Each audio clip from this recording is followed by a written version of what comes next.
আসসালামু আলাইকুম। আজকে আমরা আমাদের ১ বিঘা জমির সম্পূর্ণ ধান ফ্রি করে দিব এবং যে যত কাটতে পারবে ধান সেই কৃষকের তত বেশি হবে লাভ।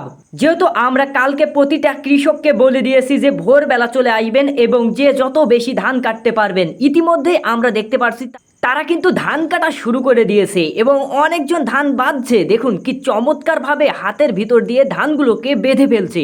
এর ভিতরে বৃষ্টি চলে এসেছে, কেননা এখন চলছে বর্ষার সময় এবং ভিজে ভিজে কৃষকরা কিন্তু ধান কাটা শুরু করে দিয়েছে। সময় গড়াতে থাকছে, কৃষকদের আগমনও কিন্তু বাড়তে থাকছে। অনেক কৃষকই ধান বাঁধতে পারে না, তারপরেও চলে এসেছে ধান কাটতে, কেননা এই লোভ কি আর সামলানো যায়। এর ভিতরেও প্রচণ্ড বৃষ্টি হচ্ছিল এবং আমরা দেখছিলাম বৃষ্টির ভিতরেও কিন্তু ধান তারা কাটছিল এবং অনেকেই ভিজে ভিজে আপনার ধানগুলোকে বেঁধে ফেলছিল। মূলত এখন চলছে বর্ষাকাল, আর এই বর্ষাকালের সময় সাধারণত ধানের বিচুলি করা যায় না। এই জন্য সাধারণত গ্রামের অনেক কৃষকরাই আমাদের মতো এরকম ধানগুলোকে আপনার ফ্রি করে দেয় এবং তারা সাধারণত ধানগুলো কেটে আপনার বিচুলিগুলিও গবাদি পশুকে খাওয়ানোর জন্য নিয়ে থাকে। ধান গাছ কাঁচা অবস্থায় থাকলে তাকে বলা হয় নাড়া।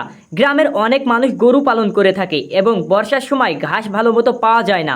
এই জন্য সাধারণত যারা বিশেষ করে ধান চাষ করে তারা কি করে, এই ধান গাছগুলোকে সব দিয়ে দেয় এবং যারা গরু পালন করে ওরা কেটে নিয়ে আসে এবং নিয়ে আসার পরে ঝেড়ে সাধারণত এই নাড়াগুলো নিয়ে থাকে। এতে করে ধান চাষির কৃষকের সাধারণত যে জন খরচ সেটা বেঁচে যায় এবং যারা গরু পালন করে তাদেরও লাভ হয়।